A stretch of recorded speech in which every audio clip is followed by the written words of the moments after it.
নিহত আইনজীবী সাইফুল ইসলামের মরদেহ নেওয়া হয়েছে লোহাগাড়ার ছাড়াঙ্গা গ্রামের বাড়িতে। তৃতীয় দফা জানাজা শেষে পারিবারিক কবরস্থানে দাফন করা হবে তাকে।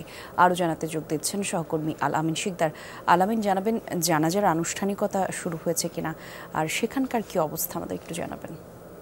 শ্রীলঙ্কা আবারও রপ্তানিতে শীর্ষে।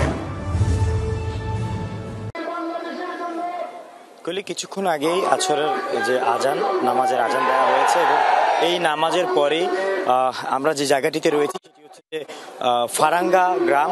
এটি হচ্ছে চুনুতি ইউনিয়নের ফারাঙ্গা গ্রাম এবং ফারাঙ্গা গ্রামের এই জামে মসজিদ, সেই জামে মসজিদের মাঠে এরই মধ্যে নিয়ে আসা হয়েছে সাইফুল ইসলাম আলিফের যে মরদেহ, আইনজীবী, তার মরদেহ নিয়ে আসা হয়েছে এবং এখানে তৃতীয় দফায় নামাজে জানাজা অনুষ্ঠিত হবে এবং এরপরেই তার এখান থেকে ঠিক 200 থেকে 300 গজের মধ্যেই তার গ্রামের যে বাড়ি, সেই বাড়ির পারিবারিক কবরস্থানে তাকে দাফন দেওয়া হবে।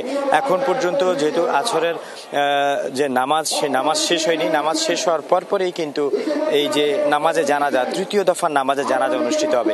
আর এই জায়গাটিতে, অর্থাৎ এইখানে আমরা যদি দূর দূরান্ত থেকেও দেখাই, অনেক মানুষ কিন্তু এখনও আসছে এবং গ্রামের যারা নারীরা রয়েছেন তারাও কিন্তু যত দূর থেকে আসলে দেখা সম্ভব বাড়ির ছাদে উঠেছেন। তারা একেবারে পুকুর পাড়ে, মসজিদ থেকে দূরে পুকুর পাড়, সে পুকুর পাড়ে এসে দাঁড়িয়ে আছেন।